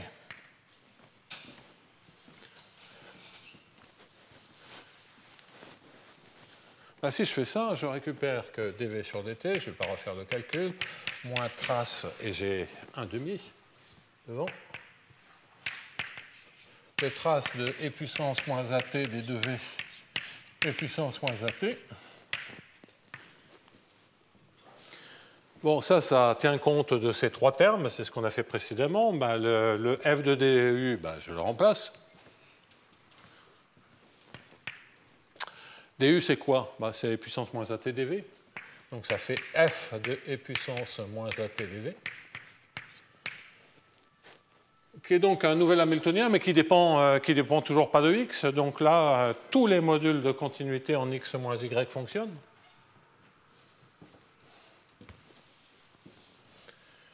Et puis, j'ai au second membre ben, f de x. Ça ne change pas.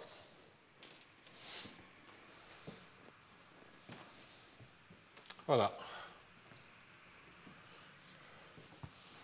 Donc en particulier, si f est lipschitzian, je sais, parce que c'est une équation, ça c'est un opérateur qui est invariant par translation, eh bien je vois que d sur dt de la constante de Lipschitz de v, je vais vite, parce qu'on a déjà fait ce calcul, se majeure par la constante de Lipschitz de f.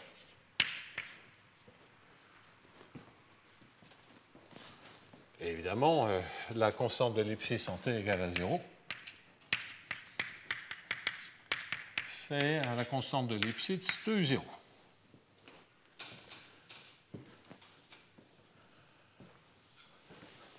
En d'autres termes, ce que vous en déduisez, c'est que v de x et de t moins v de y et de t est majoré par une constante qui ne dépend de rien du tout, à savoir que de U0 et de f, fois x moins y.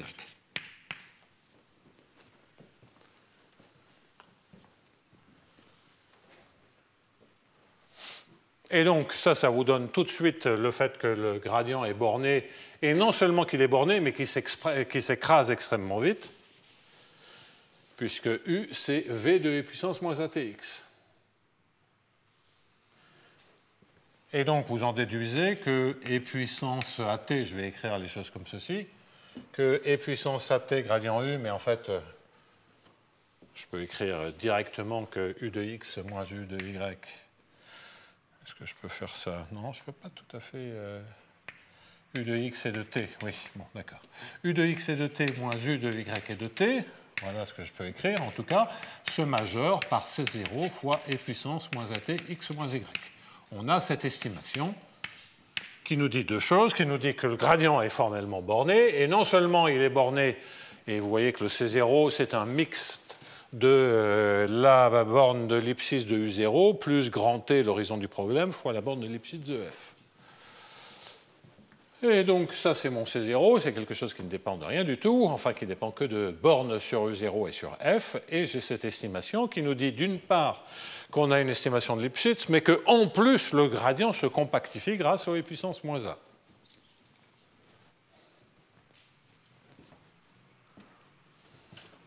Bon, t égale 0 joue un rôle particulier.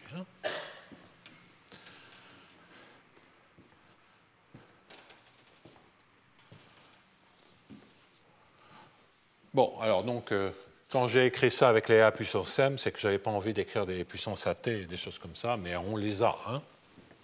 Là, je vous ai refait une démonstration.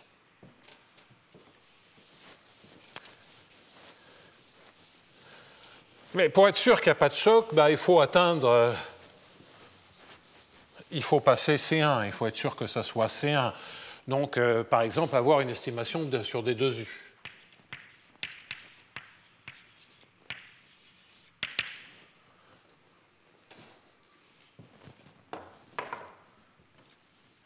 Alors, l'estimation sur des 2U, à nouveau, je vais faire comme précédemment.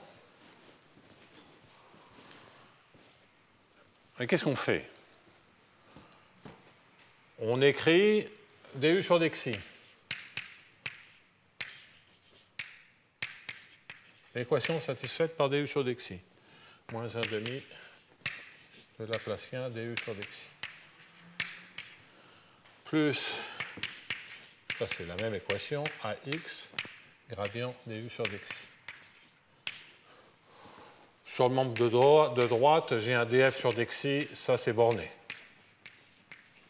Là, on va s'empresser de l'oublier. J'ai aussi le moins, je dois dériver par rapport à xi f de du. Et ça, vous voyez, je le fais passer au second membre. Donc, je vais écrire gradient f fois gradient de du sur dxi. Et puis, il y a aussi le terme qui correspond à dériver ceci. Et donc, ça nous fait axi gradient u. Oui.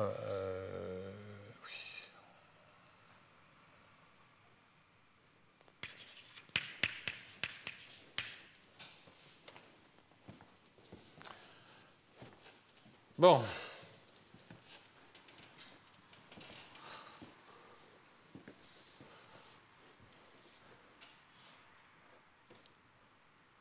Alors, pensez xi égale ei. Ça sera plus simple de comprendre ceci. Donc, ce que vous avez là, c'est toujours pareil, c'est lambda i du sur dxi. Donc, vous voyez que si je prends un e puissance lambda it fois du sur dxi, j'ai la même équation que précédemment, mais avec un second membre.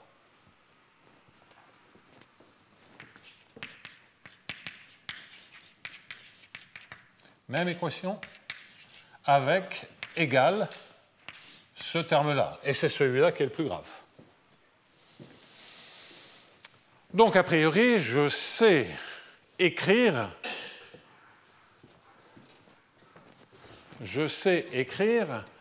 la régularisation. Si j'ai un second membre qui est borné, je sais obtenir une estimation sur le gradient de cette solution.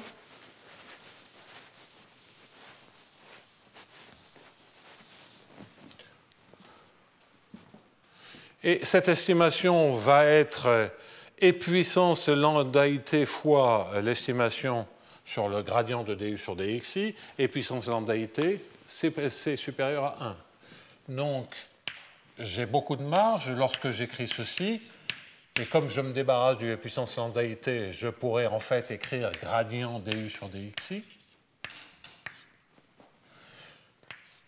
qui se majore par quoi? Une constante. Ça, c'est le df sur dxi qui est borné. Comme je dois regarder, je suis au niveau borné de Lipschitz, j'ai un c sur racine de t. Mais ça, c'était comme dans la première méthode de régularisation. L'intégrale de 0 à t, je sais que je vais récupérer une intégrale de 0 à t avec un 1 sur racine de t moins s fois une borne à l'instant S de ceci. Gradient f, j'ai dit C de H et de R, et je vais rajouter localement Lipschitzien. Sinon, pareil, si c'est juste continu, je ne peux pas espérer avoir C11. Il faut que je puisse pouvoir dire que c'est Lipschitzien. Localement Lipschitzien, comme on a une borne sur du, ça veut dire que lorsque je regarde gradient f, ça c'est borné. Donc là, j'ai une constante. Et qu'est-ce que je récupère? Eh bien, je récupère gradient du sur dxi. OK? Je mets la norme du sup. Et ça, c'est à l'instant s, ds. Et donc, en fait, ce que j'ai là, c'est l'estimation à l'instant t.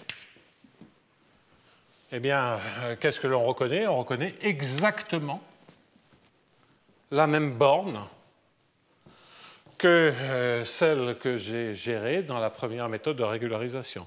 Donc, il n'y a rien de changé. En fait, ce qui a changé, c'est qu'ici, il y avait un e puissance, lorsque xi est égal à u, c'est e puissance lambda it.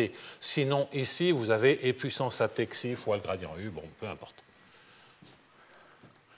Mais comme c'est un opérateur expansif, enfin, formellement, en particulier, qui peut le plus, peut le moins, vous avez cette borne. Donc c'est exactement comme auparavant.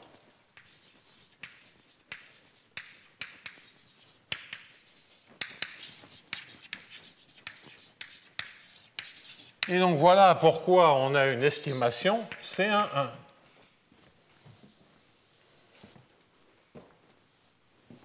Voilà pourquoi la solution est C1 et le gradient est lipschitsien. Bien entendu, si vous voulez obtenir C2,1, ben on va faire des choses comparables, mais il va falloir supposer que non seulement U0 sont lipschitziens, mais il va falloir supposer qu'ils sont C1,1. Et à ce moment-là, on aura C2,1. Bon, là, on continue, on peut avoir toute la régularité qu'on veut, en particulier si f U0 si grand F, U0 et petit f sont réguliers, la solution est C infini.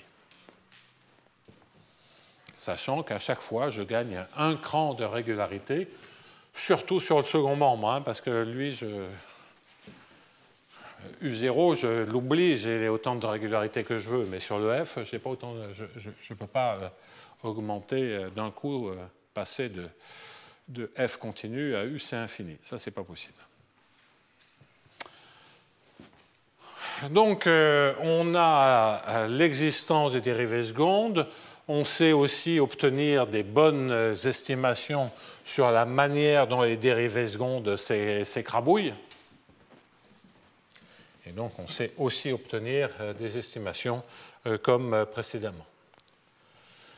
Alors donc, le théorème que je ne cite pas précisément, c'est sous les conditions précédentes, il existe une unique solution qui est, disons, C1.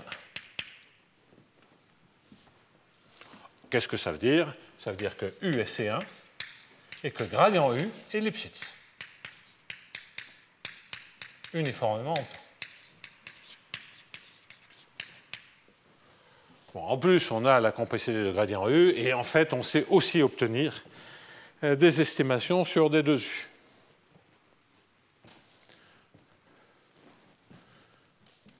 Alors, l'existence et l'unicité, ça se démontre exactement comme ce que l'on a fait dans la première méthode de régularisation.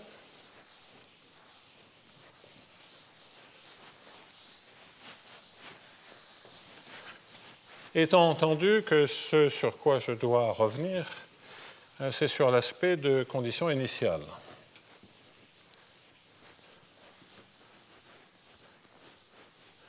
Alors, l'aspect de conditions initiales, comme il y a un du sur dt, hein, c'est exactement comme si on a le f ici, la continuité en temps, elle est excellente pour les temps positifs, mais à l'instant initial, c'est à nouveau que u de x de t moins u0 de e puissance moins atx et tend vers 0 quand t tend vers 0.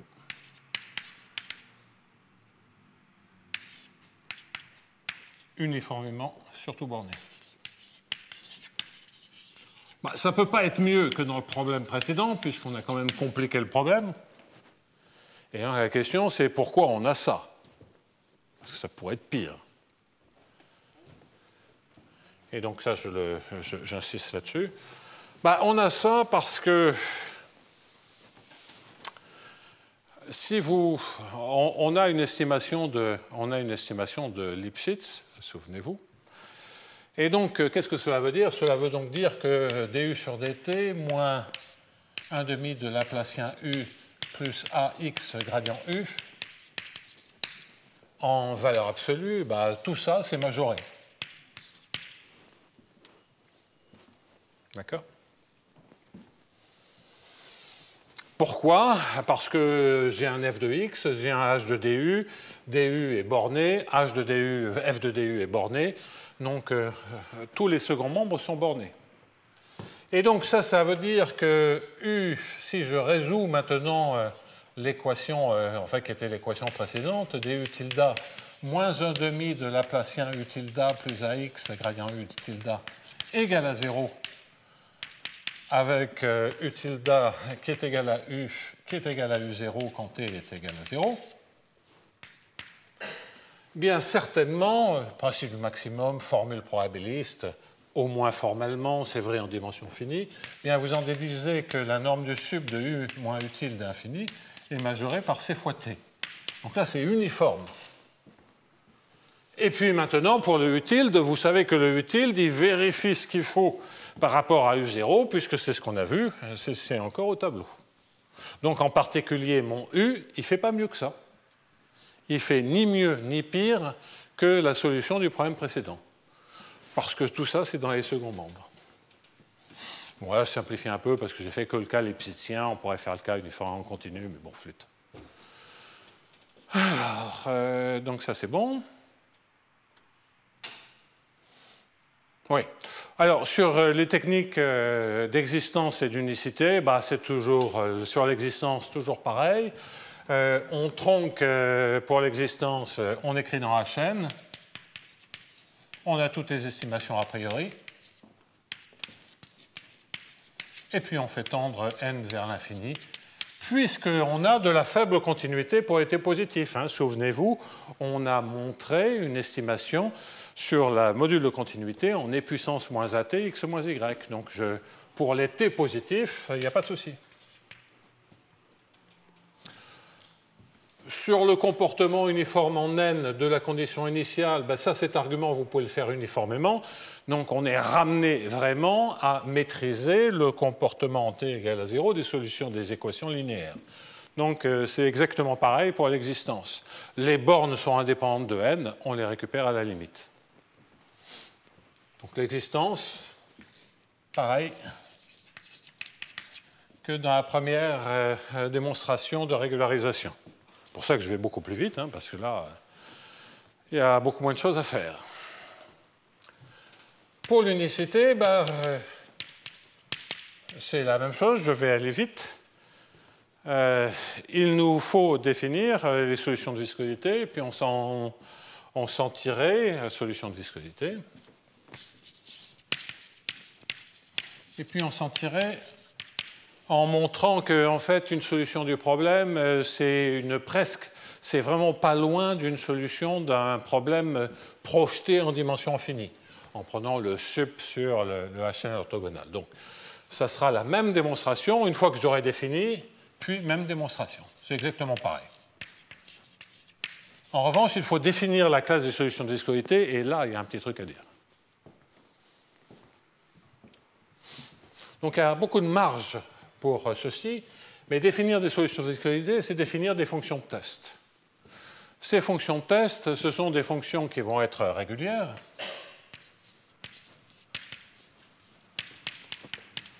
On oublie 0 parce que de toute façon, ce n'est pas là qu'on doit définir l'équation. Donc sur 0, on va dire 0 d'infini. Parce qu'on peut avoir envie que ça se passe en grand T. OK.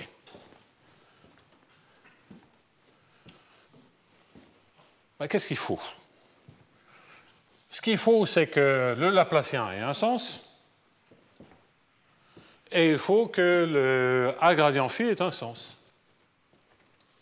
Bon.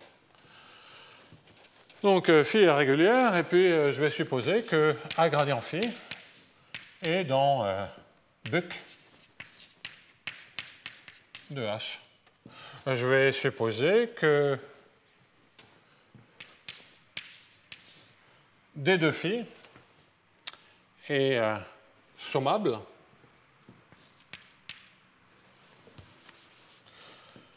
D de phi, disons, au sens de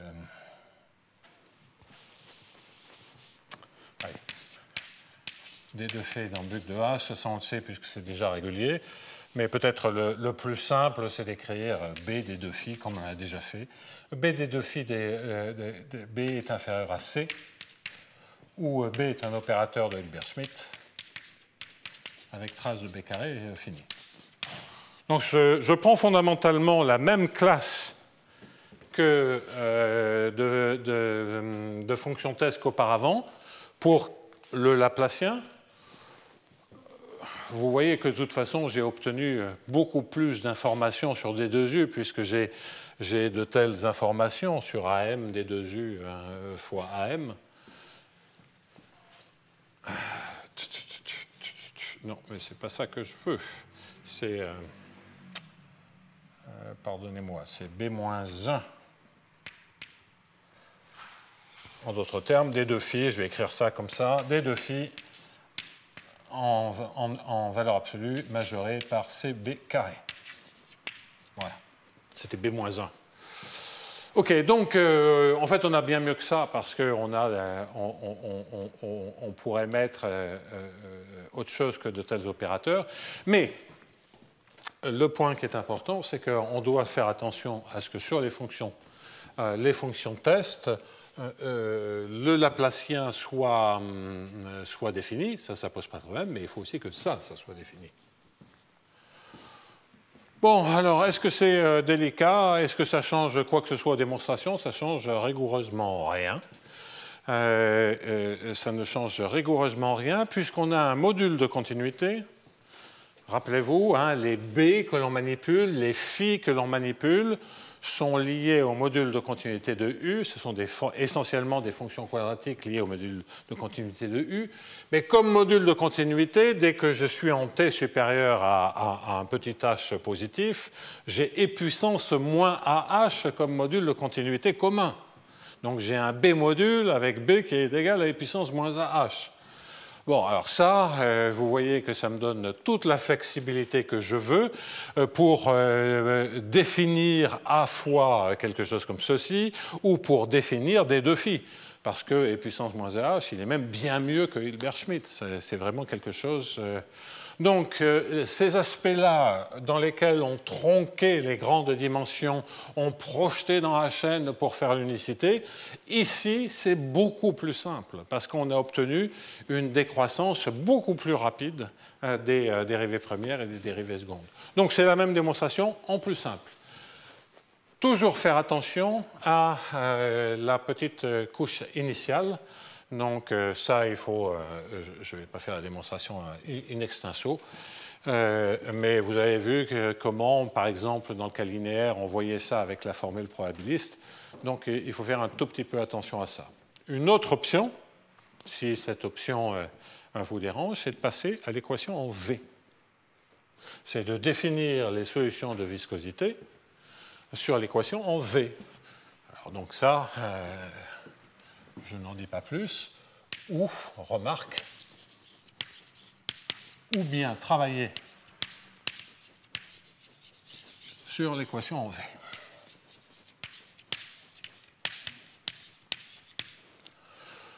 Bon, on a déjà mis en place, j'ai fait une extenso dans la première méthode de régularisation, les démonstrations d'unicité, je ne vais pas les refaire ici, étant entendu que c'est 99% de la démonstration qui est semblable. Et qu'il est temps que je m'arrête en indiquant simplement ce qui se passe pour les MFG qui sont des MFG en fait généralisés. Donc j'en dis juste un mot. Ben, c'est U qui se comporte comme le gradient, mais vous voyez que j'ai déjà démarré avec un gradient. Dans le théorème précédent, j'aurais pu dire que si on savait que U0 est lipschitien, alors on a des encore meilleures estimations sur D2U. Donc, sur les MFG, dans le cadre hilbertien, on résout DU sur DT plus A de U gradient U égale B de X. B est Lipschitz, A est localement lipschitzien, U en T égale à 0 égale U0 qui est borné et qui va être aussi lipschitzien. Comment régulariser ça? Eh bien, on fait DU sur DT. Ah, A de U, c'est vraiment pas très malin. Je commence à être très court de notation. Je vais faire un A ronde et un B ronde. Donc, vous gardez, j'écris juste ceci, et puis après, c'est tout à fait semblable. Vous mettez un moins epsilon laplacien U. Vous mettez ce fameux AX gradient U. U allant de H dans H. Au second membre, vous mettez, je saute une ligne, vous gardez le second membre. Mais ici, si vous voulez être complètement cohérent avec les équations de Hamilton-Jacobi, vous devez penser que U, c'est comme le gradient de U, et le gradient de U, il vérifiait la même équation, mais avec un terme supplémentaire. Donc là, il y a un plus epsilon, et donc c'est plus joli, si on veut quelque chose de cohérent, de mettre plus epsilon à U. C'est juste un terme qui est un terme de frottement, à vrai dire. Donc ça, c'est un terme de régularisation, puis ça, c'est un terme de frottement qui tue les grandes dérivées. Et ça, c'est compatible avec le fait que U, dans les cas où on a une structure potentielle, c'est compatible avec le gradient de petit u si U vérifie une équation d'Hamilton-Jacobi. Vous avez ce terme qui est là.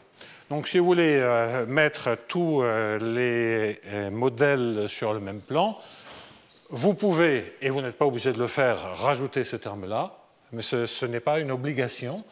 Pour démontrer quoi? Pour démontrer que, typiquement, sous ces hypothèses-là, il existe une unique solution lipschitzienne qui a, en plus des propriétés d'écrasement de ces composantes à coordonnées grandes et d'un module de continuité qui est bien fichu, donc qui donne la faible continuité. Donc je n'en dis pas plus, c'est le même type de résultat que ce que l'on a vu dans le cadre de la première méthode de régularisation. Je voulais juste indiquer que c'est plus joli de mettre ce terme supplémentaire. Voilà, donc je conclus le cours sur ces méthodes de régularisation. J'aurai à peu près fini ce que je voulais faire sur la méthode de régularisation. Je vous avais annoncé au moins un autre sujet en début d'année. Bon, non, ça, je n'aurais pas eu le temps. Et puis bon, on verra l'an prochain. Donc, il y a déjà de quoi vous faire un cours complet l'an prochain en développant l'heure de séminaire de la semaine dernière. À mon avis, il y a de quoi faire un cours complet avec ce que j'ai compris la semaine. Mais je ne sais pas. Donc, ce sera peut-être, on a peut-être un titre pour l'an prochain, mais ça a le temps de beaucoup bouger. Alors, sur ce, on reprend dans une bonne dizaine de minutes. Dans une bonne dizaine de minutes, avec au séminaire, c'est Charles qui va nous parler.